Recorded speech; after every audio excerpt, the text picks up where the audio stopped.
Hari abahanzi benshi baduga bakamenyekana n'ingoga cyane mu Rwanda no muri Afrika y'ubuseruko, ariko kandi harigiye kwamamara kuzana amahane, ibibazo n'amatata akomeye. Uyu munsi tugiye kuvuga ku muririmbyi w'umunyarwanda Yampano, umwe mu baririmbyi bari bagezweho cyane ku mbuga ngurukana bumenyi, ariko ubu ari kuvugwaho cyane nyuma y'amakuru yo gufatwa n'inzego za REB. Uwo kwibaza ati none byagenze gute?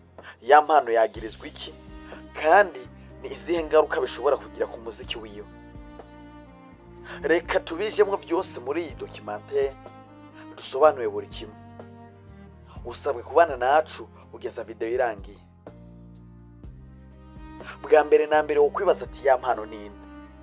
Yampano ni umwe mu baririmbyi b'Abanyarwanda. Amazina yiwe nyakuri yahawe n'abavyeyi akaba ari Florier Urizagwiye. Yamenyekane cyane mu ndirimbo za Afrobeat na R&B, aho yasohoye indirimbo zagiye zirakundwa cyane no gwaruka. Uyu yatanguye kwamamara cyane hagati y'umwaka wa 2023 na 2025 kubera uburyo yaririmba. Style yiwe hamwe n'ubuzima bwiwe bwakunda kuvugwa cyane ku mbuga ngurukanya bumenyi. Indirimbo nka ngo mayibobo, uwo muntu, si ibyanjye n'izindi zigiye zitandukanye zatumye izina ryiwe rimenyekana cyane mu Rwanda ndetse no hanze y'u Rwanda. Amakuru yo gufatwa kwiwe mu minsi heze, amakuru yatangaje abantu benshi ni yuko Rwanda Investigation Bureau yafashije Yampano.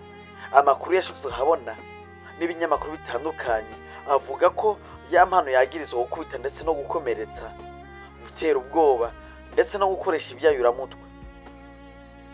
The New Time, abavugizi ba REB bavuga ko inyuma yaho ibirego bitangiwe, Yampano yabanjwe kubura aburirwa irengero, ariko nyuma aza kwishikiriza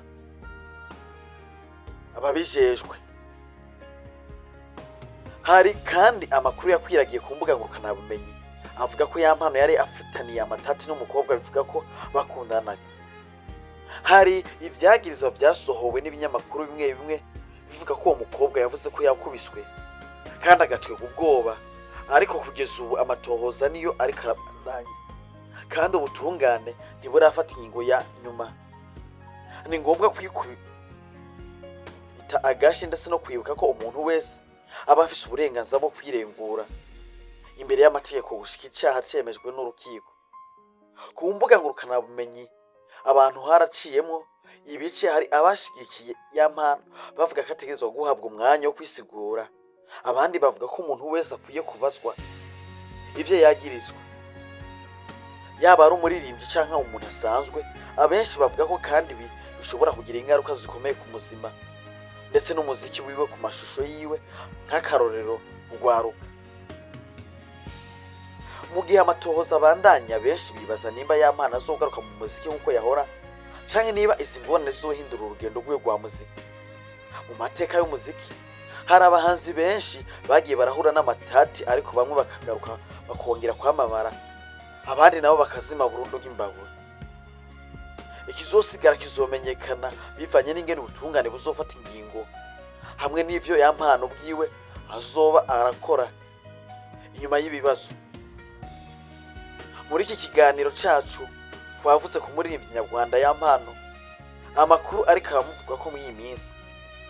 Wibuke ko amatohoza akiri gukorwa kandi vyiza kurindira ivyemezo by'ubutungane no kwizera gusa bivugwa n'amategeko. None wewe ubibona gute?